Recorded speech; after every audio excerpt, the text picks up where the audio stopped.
ఎర్రిపప్ప తెలుగు రాజకీయాల్లో ఇది బాగా వైరల్ అయిన ఒక సందర్భోచితమైన డైలాగ్. మాజీ మంత్రి కారుమూరి వెంకటేశ్వరరావు ఒక సందర్భంలో రైతులతో మాట్లాడినప్పుడు ఎర్రిపప్ప అనే పదాన్ని వాడారు. అది వివాదాస్పదం కావడంతో దాన్ని కవర్ చేసుకోవడానికి ఎర్రిపప్ప అంటే తిట్టి కాదు, బుజ్జినానా బుజ్జికన్నా అనే అర్థమని వివరణ ఇచ్చారు.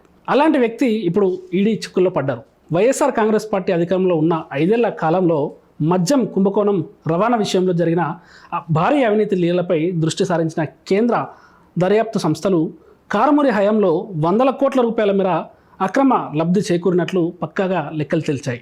మద్యం కుంభకోణం కేసుకు సంబంధించి ఈడీ దర్యాప్తులో ఒక హవాలా నెంబర్ యాదృచ్ఛికంగా వెలుగు చూసింది. ఇదే కేసులో ఇప్పుడు కీలకంగా మారింది. దీని ద్వారా అనేక లావాదేవీలు జరిగాయని మరికొందరు వ్యక్తులు ఈ హవాలా నెట్వర్క్తో సంబంధం కలిగి ఉన్నారని అనుమానిస్తున్నారు. మద్యం రవాణా కేసు నిందితుడి ఇంట్లో జరిపిన సోదాల్లో హవాలా ఆధారం లభించింది.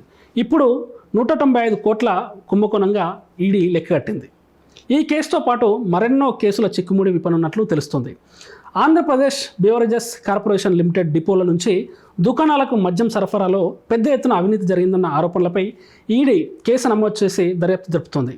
ఏపీబీసీఎల్ ఎండీగా పనిచేసిన వాసుదేవరెడ్డి, వైఎస్ఆర్సీపీ హయాంలో మద్యం వ్యవహారంలో కీలకంగా పనిచేసిన రాజ్ కసిరెడ్డిలతో పాటు మాజీ మంత్రి కారుమూరి నాగేశ్వరరావు కుమారుడు సునీల్ కుమార్ను ఈడీ ఇప్పటికే అరెస్ట్ చేసింది.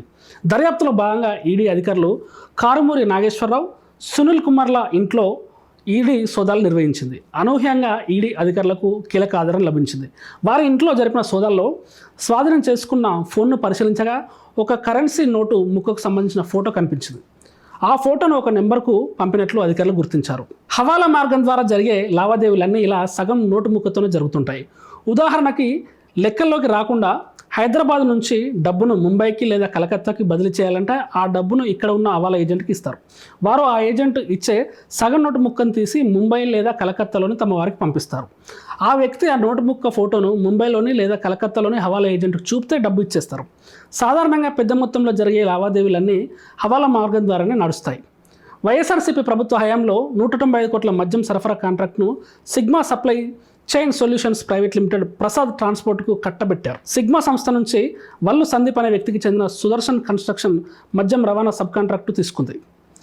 సిగ్మా నుంచి సుదర్శన్లోకి, అక్కడి నుంచి సునీల్ కుమార్కి డబ్బు చేరిందని, వాటిని సునీల్ కుమార్ హవాలా ద్వారా దారి మళ్లించి ఆస్తులు కూడబెట్టడంతో పాటు గత ఎన్నికల్లో ఖర్చు పెట్టినట్లు తెలుస్తోంది. ఇప్పటి వరకు హవాలా ద్వారా లావాదేవీలు జరిగినట్లు గుర్తించారు తప్ప నిర్దిష్టమైన ఆధారాలేవి లభించలేదు.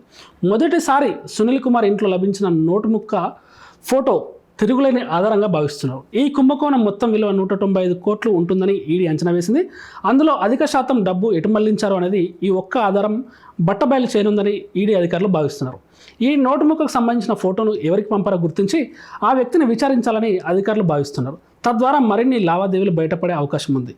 దర్యాప్తులో భాగంగా హాజరు కావాలని మాజీ మంత్రి కారుమూరి నాగేశ్వరరావుకు ఈడీ అధికారులు ఇప్పటికే నోటీసులు జారీ చేశారు. చూడాలి మరి రాబోయే రోజుల్లో ఈ నోటు ముక్క మరిన్ని సంచలనాలు సృష్టించనుందో, మరింత కుంభకోణాన్ని బయటకు తీనుందో, ఎన్ని కొత్త పేర్లు బయటకు రానున్నాయో వేచి చూడాలి.